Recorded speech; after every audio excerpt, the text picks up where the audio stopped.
જય સ્વામિનારાયણ. શ્રીજી મહારાજ કહે છે કે જીવનો દેહ છે તે તો પૂર્વકર્મને આધીન છે. તેનો એક નિર્ધાર રહેતો નથી. તે ક્યારેક કર્માધીનપણે માંદો થઈ જાય ને ક્યારેક સ્વતંત્ર વર્તતો હોય ને ક્યારેક પરાધીનપણે થઈ જાય અને ધાર્યું હોય તે ઠેકાણે રહેવાય કે ન રહેવાય. અને ક્યારેક હરિભક્તના મંડળમાં રહેતા હોઈએ ને કર્મને કે કાળે કરીને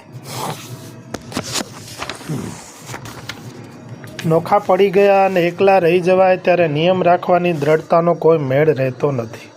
અથવા કોઈ અંગ્રેજ જેવો રાજા હોય અને તેણે કંઈક પરવશ રાખ્યા હોય અથવા પોતાના મન ને ઇન્દ્રિયો તે પણ અંગ્રેજ જેવા જ છે તેને કરીને પરવશપણું આવી ગયું હોય.